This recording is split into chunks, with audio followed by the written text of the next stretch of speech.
Respected brothers and sisters in Islam, Allah subhanahu wa ta'ala says in the Quran, تِلْكَ الدَّارُ الْآخِرَةُ نَجْعَلُهَا لِلَّذِينَ لَا يُرِيدُونَ عُلُوًّا فِي الْأَرْضِ وَلَا فَسَادًا وَالْعَاقِبَةُ لِلْمُتَّقِينَ. In this ayah, Allah Azza wa Jal does something unusual.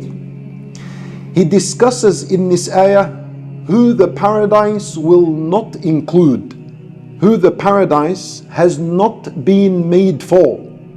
So usually the discussion in the Quran is the quality of the people of the paradise, who enters the paradise. But in this ayah, Allah Azza wa Jal tells us of a category of people that do not enter the paradise. He began by saying, تِلْكَ الدَّارُ الْآخِرَةِ, that is the abode of the afterlife, referring to the paradise. Allah Azza wa Jal referred to the paradise with the word that, tilka. And in the Arabic language, tilka, it implies honor and loftiness. So Allah Azza wa Jal is saying that is the abode of the afterlife. It's a high station, it's an elevated station. It is of honor and prestige and dignity. Only those who are huge in their iman in the sight of Allah Azza wa Jal will be worthy of entering this paradise. We ask Allah Azza wa Jal to make us of them. He subhanahu wa ta'ala said that paradise نَجْعَلُهَا لِلَّذِينَ لَا يُرِيدُونَ عُلُوًّا فِي الْأَرْضِ وَلَا فَسَادًا. He said we have made this paradise, he said تِلْكَ الدَّارُ الْآخِرَةُ نَجْعَلُهَا لِلَّذِينَ لَا يُرِيدُونَ عُلُوًّا فِي الْأَرْضِ وَلَا فَسَادًا. We have made it and assigned it for those that do not seek arrogance and corruption on earth. So the paradise is not for the corrupt that want to corrupt and cause corruption on earth. And it is also not for the one who seeks arrogance on earth. Allah Azza wa Jalla said, وَالْعَاقِبَةُ لِلْمُتَّقِينَ. And the outcome, the great outcome will be for the muttaqeen. Muttaqeen, the pious, the righteous. These are people who their heart was freed of arrogance and any seeking of corruption. Brothers and sisters in Islam, we've learned so far that the paradise will not include those who seek arrogance on earth. What is arrogance?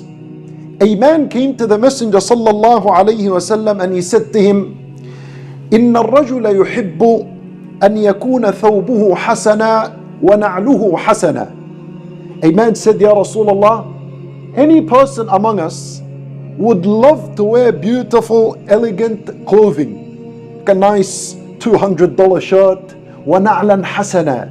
And any one of us likes to also wear beautiful, elegant footwear, something nice and expensive. So the man is asking, Ya Rasulullah, is that arrogance? People like to wear a good brand watch, good clothing, spend money on how they look. The man's confused, is this arrogance or not? So Nabi sallallahu alayhi wasallam responded and said to him, إِنَّ اللَّهَ جَمِيلٌ يُحِبُّ الْجَمَالِ. Allah Azza wa Jal, from His names is that He is beautiful, the most beautiful, and He loves beauty. In other words, no, looking after your outward appearance, spending money on how you look, that's not arrogance.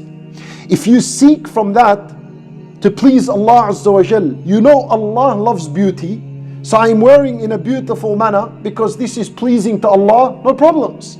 This is a means in how you come close to Allah Azza wa Jal.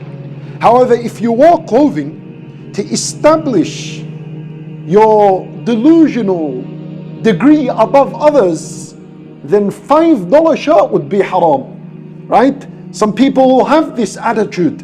But if you're wearing to please Allah since He is beautiful, there's no problem in this. Then the Nabi sallallahu alayhi wasallam will now define what arrogance is. And he will teach him and teaches us as a result. He sallallahu alayhi wasallam says, Al-kibru batarul haqqi wa ghamtun nas. Arrogance is of two things: belittling people and rejecting the truth. So arrogance is of two things: belittling people and rejecting the truth when it comes to you that is found in the Quran and authentic Sunnah of the Messenger sallallahu alayhi wasallam. Let's focus on the first one. Ghamtun nas, belittling, degrading people. And this type of arrogance was first practiced by Iblis. When Allah Azza wa Jal created Adam in the paradise, and then He commanded all the angels to make a sajda of respect to Adam, they all did so, except for Iblis. He refused, and his justification was, Ana khayrun minhu. I am better than him. He belittled him. He saw for himself more value and worth than Adam. I am better than him. He should make a sajda for me, not the other way around. That's how he's calculated and assumed in his mind, and now he's speaking it on his tongue. That's arrogance, belittling others. Brothers and sisters in Islam, how many of us, our minds and our ego consistently whispers within us that we are different and we are better than others? This is a continuous battle you'll always have with yourself. I want us, my brothers and sisters in Islam, to reflect and to ponder and to observe next time we speak and we talk to others. I want us to observe the language and how we speak to others, that we see and perceive ourselves to be better than them. Observe our language. Observe our language in the way we speak of those who you think you're better than. Just monitor the words. See how you're talking. I want us, brothers and sisters in Islam, to also watch ourselves as we look at them with worthlessness and we refuse to shake their hands, or we extend our hand not interested in shaking their hands. Just observe. We want to observe these kind of attitudes that we have with others and reflect why. Why did you speak with him with such worthlessness? And why did we immediately want to move our hands from his hand? Just observe and ponder and focus. Could that be a sign of your arrogance? Could it be a sign of arrogance that is within our hearts that we need to work on and cleanse? I want us, brothers and sisters in Islam, to observe and to reflect when we feel insulted because the one who's addressing me did not address me in a way I saw befitting and I saw deserving of myself. I want us to observe our character. Like sometimes we feel insulted. How come this man didn't address me the way I should be addressed? Who are you, Aslan? Who is us? Who's the human being? How do you think we will be addressed by the angel when we are put in our graves? You think the angel is going to pick you up and say, Assalamu alaikum, brother or sister, MashaAllah, we heard of your great record and achievement in this worldly life. We would like to ask you, what is your Lord? Would you be kind enough to give us an answer? Who does the human being think he is? How would you think the angel will address you? At that moment you'll know exactly what we are worth in the sight of Allah Azza wa Jal. Human being is weak. Human being is nothing. Don't ever believe that you have a kind of degree above others. And don't we ever fall into this mistake of thinking that we are superior than others. I want us, brothers and sisters in Islam, to observe and reflect. Observe and reflect when that man walked into our house seeking the marriage of our daughter. And we said, no, we rejected. Why did we reject? Was it because of his skin color? Was it because of his race, his ethnicity, his language? What was it? Just observe. Just observe and reflect. And ask this question to yourself. Because if that's the case, then we're in severe danger. تلك الدار الآخرة نجعلها للذين لا يريدون علوا في الأرض. Allah says, ولا فسادا. That paradise is not made for the arrogant. Allah made it for those who do not seek arrogance one bit. We need to observe these matters, my brothers and sisters in Islam. And this disgusting racism and arrogance Many years ago, it used to be found between one country and another. One country is racist to another country that is different in its race and ethnicity. Today, the matter has become a lot different, a lot more developed. You will find arrogance and racism among people from the same country. Not only that, from the same city. From the same city, the people of the East and the people of the West. People in the West and the people in the East, each they are insulting one another and accusing one another of being stingy, miserly, greedy, no manners. Subhanallah, when they live in the same city, they are supposed to be equal citizens and share the same rights. Yet this arrogance is established among people from the same suburb. Forget about the countries. It will talk about the own city that we live in and how people perceive each other and accuse each other. This is no doubt arrogance that is deep within the heart, requires a huge amount of tawbah and istighfar to clean that up. But the first step is we need to acknowledge it among one another and bring it up in our discussion and in our khutbah. Haven't we heard the message of Allah when He said, Inna akramakum indallahi atqakum? Or did we miss that? Allah Azza wa Jal, He said, verily, the most noble of you in the sight of Allah are the most pious, are those that have the most taqwa. At-taqwa resides in the heart. You don't even know the level of your own taqwa. How can you be passing judgment over others and believing you're superior than them? Have you seen your own level? And have you measured it with the others? No. So what gives us the right to think that we are superior than others? That's a very clear message from Allah Azza wa Jal, teaching us how to eliminate arrogance and racism from the society. How do we eliminate it? How do we get rid of it? How do I dispel it from my heart and from my life? Keep reminding yourself, Inna akramakum indallahi atqakum. Very clear message from Allah to humanity.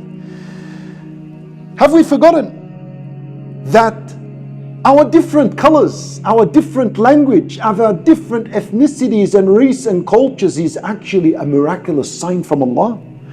Allah Azza wa Jalla says, وَمِنْ آيَاتِهِ أَنْ خَلَقَ السَّمَاوَاتِ وَالْأَرْضِ وَاخْتِلَافُ أَلْسِنَتِكُمْ وَأَلْوَانِكُمْ.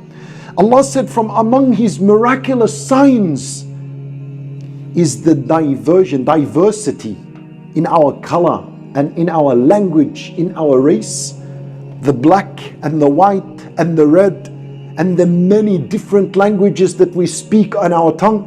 This is a miraculous sign from Allah. You know, a miraculous sign from Allah, like the sun. When we look at the sun, we appreciate, we say, Subhanallah, MashaAllah. So when we look at each other and we see the different colors among us and the different languages among us, this should be a reason for why we are appreciative of Allah. Al-Iman should increase. It's a sign from the signs of Allah. And a sign of Allah increases our Iman. The sign, how have we made this sign of Allah increase arrogance and racism within us? Doesn't make sense. The signs of Allah are to guide us, should increase our Iman. And this is again an ayah that dispels and clears the heart from arrogance and racism. If you're struggling, if we are struggling with racism and arrogance, we remind ourselves, this is a sign from the sign of Allah. If I did not like it, or I spoke something against it, or something ill against it, I'm speaking out against a sign of the signs of Allah. Very dangerous, brothers and sisters in Islam. Nabi sallallahu alayhi wasallam, he said that Allah Azza wa Jal said, Al-kibriya'u ridai. Pride is my cloak. It's the upper garment of Allah. Wal-'azamatu izari. And greatness and supreme is the lower garment of Allah. Man naza'ani fi shay'in minhuma qadhaftuhu fi an-nar. Allah Azza wa Jal said, anyone who challenges me with one of them, I throw him in the hellfire. Al-kibriya, Pride, this is a name of Allah. It belongs to Allah. Whoever challenges Allah with this, in other words, shows arrogance on earth and on the creation of Allah, Allah threatens such a person, He'll throw him in the hellfire, because that's where arrogance is. That's where arrogance is put on the Day of Judgment. Subhanallah.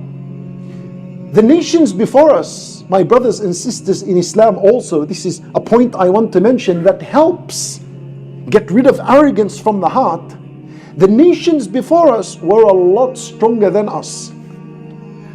And they were given a lot more power and wealth than what we have today. Allah Azza wa Jalla, He says about the previous nations, وَلَقَدْ مَكَّنَّاهُمْ فِي مَا إِن مَكَّنَّاكُمْ فِيهِ. Allah Azza wa Jalla says, we certainly established for them in such a way we never established for you. They had a lot more. Ad, Thamud, Qarun, Haman, Fir'aun. These are the big names in history. Big money, huge fame, huge popularity, power. They even would say, Man ashaddu minna quwwah. They reached such a point of establishment on earth that the arrogance got so much to their heads and to their hearts, they would say, who's more powerful than us? I'm saying too, we don't have a fraction of that. So how does it make sense that we believe we are better than others, we have greater power than others, and seek arrogance on the earth of Allah? Those people, where are they now? Where's Ad? Where is Thamud? Where's Qarun? Wa Haman, Fir'aun, all these people, where are they now?